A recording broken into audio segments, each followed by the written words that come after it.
Hey guys, and welcome to Unlucky 6 Narratives. As you can see, I have changed the name of the channel to better suit my vibe. I want to say thanks for all the story submissions I used in this episode. Along with my own stories, it was my pleasure to narrate these stories of the unexplainable. I'm always looking for more stories from listeners for me to narrate. You can email me at unlucky6narrative@gmail.com.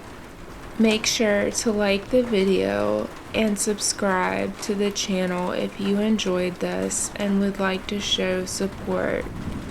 Let's begin.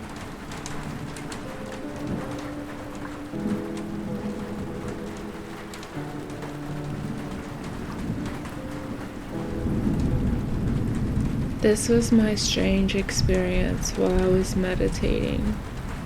I've been listening to a guided meditation that's supposed to help with something called SATs, which stands for State Akin to Sleep.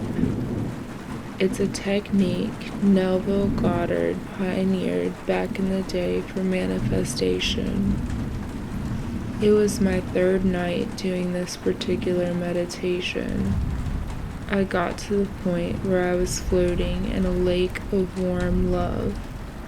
Once I got to that state, my bedroom light came on suddenly. My light switch is on the other end of the room. There is no way it accidentally turned on. I sat up in bed, totally jarred and confused. About a minute or two into me trying to process what happened, the light turned back off. I then lay back down and kind of considered not finishing the meditation. I thought about just going to sleep because I was sort of freaked out. At the end of my thought process, I decided to finish the meditation, though I was nowhere as relaxed as I had been. Near the end of it, my bedroom light comes back on. I was then incredibly freaked out.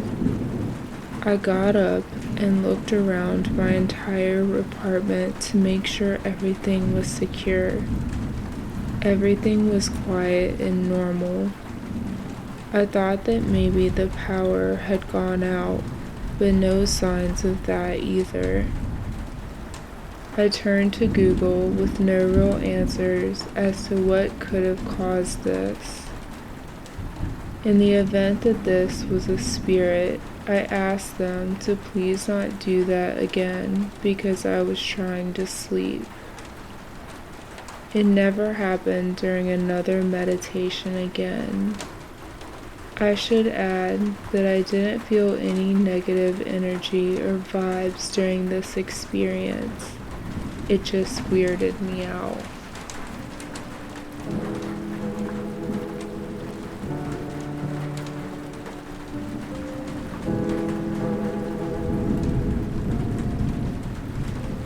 This story was submitted to me by my friend on Reddit, Tis I Frenchiest Fry. When I was little, my little sister and I spent a lot of time at my grandparents' house. We often spent the night there as well. We shared a bed in what the family called the sewing room. It has a closet that takes up most of the wall on one side, then a pretty large bed to another wall. The wall opposite of the bed has a dresser and the door. In the hallway, there was a wood paneling on the bottom half of the wall on the side of the bedroom. It wasn't uncommon for people to walk with their hand pressed against the wall, making a distinct noise as you walked along. One night, when I was around 11 years old, I was up way past bedtime. I was playing on my DS Lite My sister was sleeping in the bed next to me. I could hear my grandparents snoring in their bedroom. They were very heavy sleepers, so they hardly ever got up through the night and checked on us. I figured that since everyone was asleep, I was safe and free to play my game late on a school night. Then I heard a hand run along the panels in the hallway. I closed my DS quickly and pretended to sleep.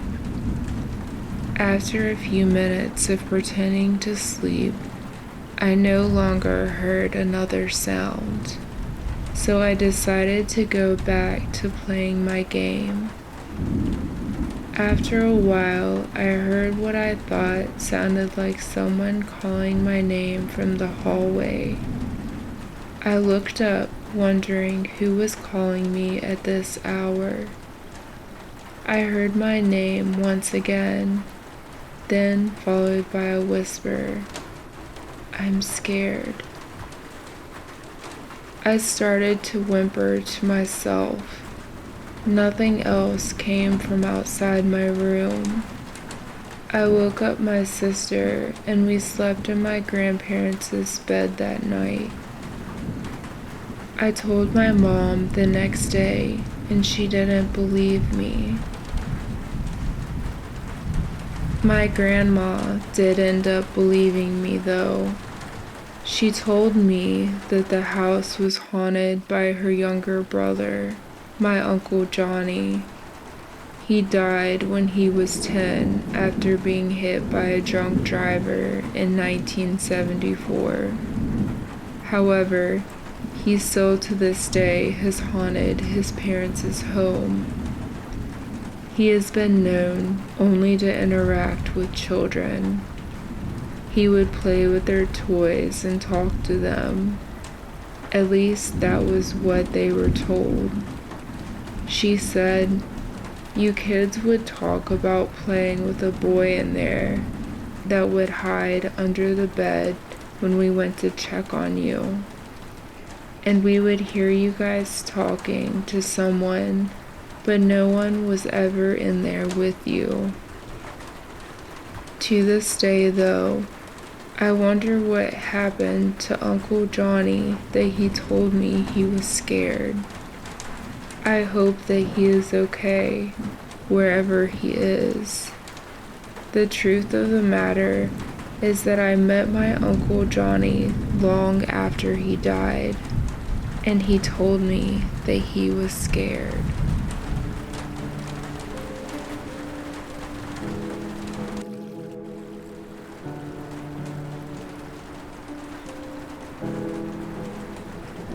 Back in 2000, when I was 20, a female friend of mine asked me if I wanted to move in an apartment with her.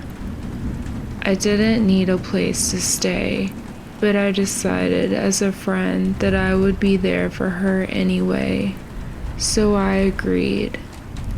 We moved into what was actually a nice apartment complex.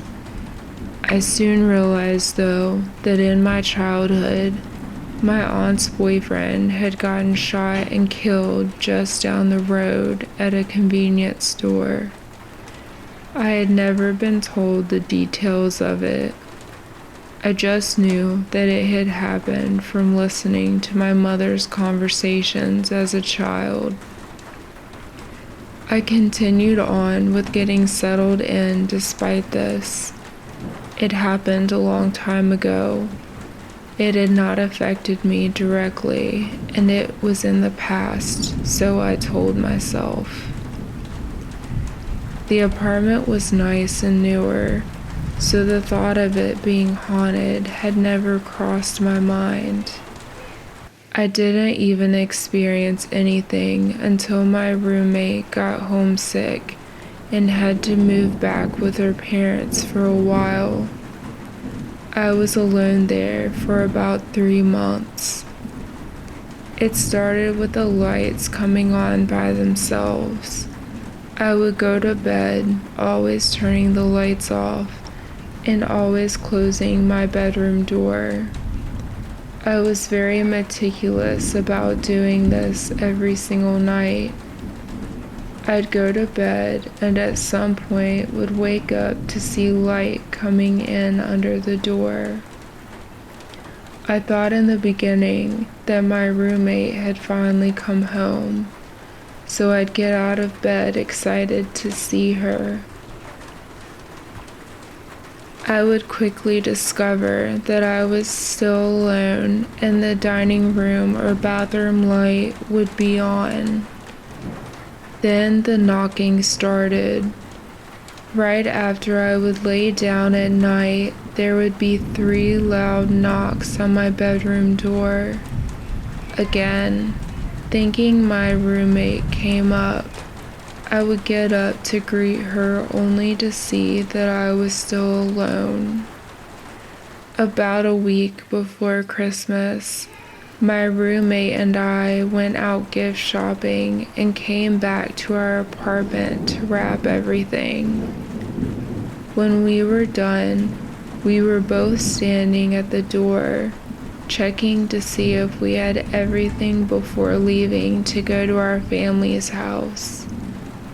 The apartment was completely quiet and we heard this clearly.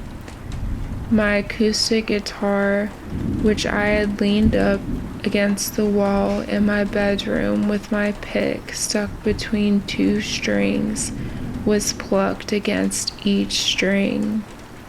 In succession, we heard it slide along the wall until it hit the floor. We looked at each other, then walked to my bedroom to find the guitar on the floor with the pick still stuck between the strings.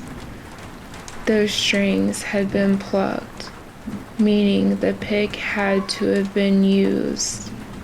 It seemed to have been placed in the correct spot when done. During Christmas break, we had a party at the apartment.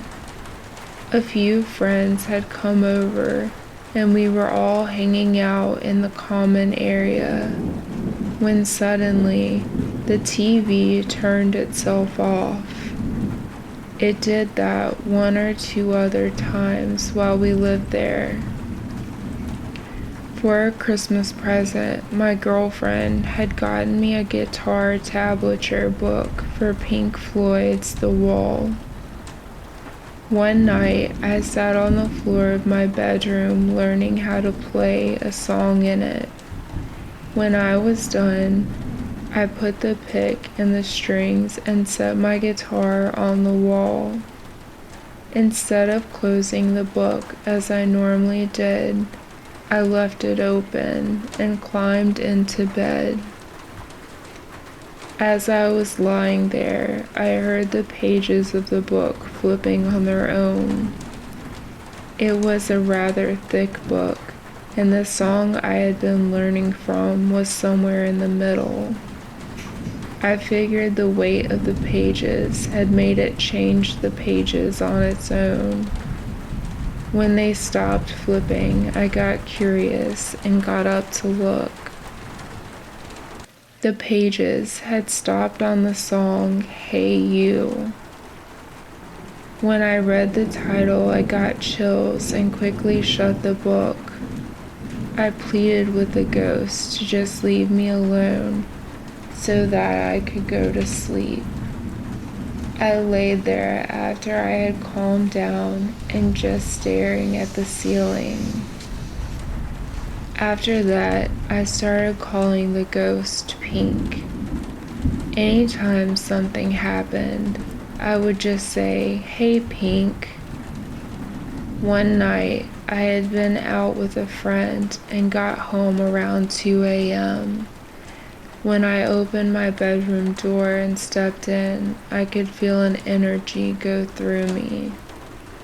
So that's when I thought that maybe the ghost didn't like being called Pink and was trying to intimidate me. Shortly after this, my roommate had finally moved back in and stayed for the rest of the lease. Not much happened after that. I wanted to ask my neighbors if they had ever experienced anything strange, but never got the chance. I've known since I was around 10 that I could feel ghosts, usually only when they are right by me. If I stay with them long enough, I get an image in my head of what they look like. Also, I can start to feel the type of energy they are giving off. Occasionally, I can interpret words coming to me as thoughts or images from them. I don't tell people this because they never believe me. I just rather not go through the ridicule and name calling. However, with Pink, I never figured out who or what it was. I always felt that it was a male, but not completely sure. I still wonder how that identity was anonymous to me.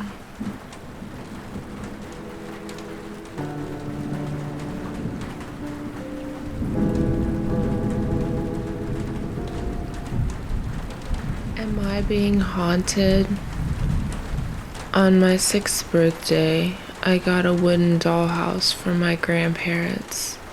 I loved it so much that I didn't ever want to play with it and set it on one of the long tables in my room to keep it preserved.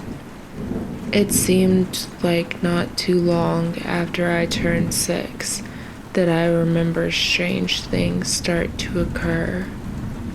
During the day and sometimes at night, I would hear this sawing noise outside my window when no one was there. I would hear what sounded like scratching in the middle of the night. One night, I had a strange dream, and it involved the dollhouse. Please remember, I was still a child. In my dream, I was playing with my dollhouse and my little pony toy. I remember hearing something outside my window. I ran over to look outside, but nothing was there. As I was looking at my front yard, there was a sawing noise behind me. I turned around and my toy was sawing through my dollhouse. I went running towards my bedroom door and opened it. I saw the most scary looking man. His eyes were sewn shut. He looked like he was in a hospital robe. He was just standing there like a prop, and then he smiled. It wasn't a friendly smile. It was a dark, twisted smile. He looked dangerous. I often describe him now looking like a patient escaped from a mental asylum. After that dream, things started getting worse. The sawing noise was happening every day. I didn't want to be in my room at all. I never felt alone. I began to think the dollhouse was the cause of me having that nightmare. So I remember deciding that I was going to tuck it away in the back corner of my wardrobe closet. I believe that after I hid the dollhouse, it only made whatever was occurring worse. I started hearing footsteps outside my bedroom door when everyone was asleep. Sometimes I would hear my name being called in the middle of the night from the kitchen. And occasionally I was woken up by the sound of heavy breathing coming from somewhere in my room. This has been happening for years, and recently I have been punched by something again. It seems more aggressive since I threw out my dollhouse as I thought it would leave me alone. The last few nights, I hear something step on the creaky floorboard outside of my room, but a reflection on my desktop shows nothing. I'm seriously scared that I'm being haunted by that man in my dream 12 years ago. But maybe I'm just overreacting and it's my imagination. I need help. Do you think I'm being haunted? If so, what could it be? Is there anything I can do? It doesn't seem to happen to anyone else in my family, only me.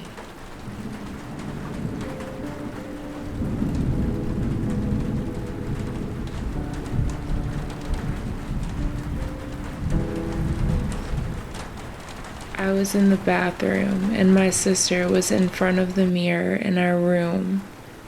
My mom was in the kitchen and my dad had already left for work. It was completely silent in our room as I brushed my hair, when suddenly I heard a music box come from my sister's dresser. The only music box in our room is our mom's old jewelry box with horses painted on the side. It hasn't worked since my mom was a kid.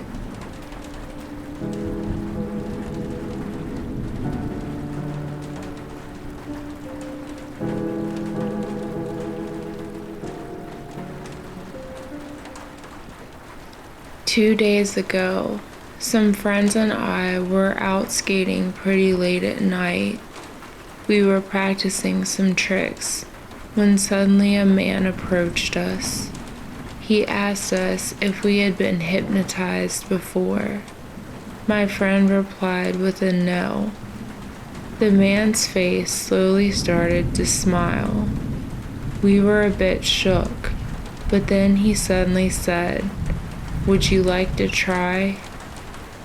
My friend and I looked at each other in confusion, but then he agreed. The man led us to an empty alley behind where we were skating. We were super sketched at this point. We thought we were about to get robbed, so I held my board with both hands. I was ready to beat him to the ground if I had to. He proceeded to grab my friend's hands and told him to look into his eyes. The man mumbled to my friend for about 20 minutes. He snapped his fingers a few times. I was scared and I couldn't hear a word that was being said. What I did pick up at the end was he said, "You will forget this happened and you will succeed." After a couple more minutes, he was done, and the man asked, "Now what happened here?" We acted like his hypnosis didn't work and laughed it off while we walked away. I then asked my friend what the man had promised him. My friend told me that the man had said that after this hypnosis, he would be able to do any skateboarding trick he desired. I scoffed at this and told him to try a trick that he had been struggling to do the whole year. He skated off, and to my surprise, he landed it. He then tried another trick that we had seen on a skate video, but we had no idea how to do it. He landed it again. We were so amazed that the hypnosis had actually worked. We went back to the empty alleyway where we had last seen the man. He was long gone.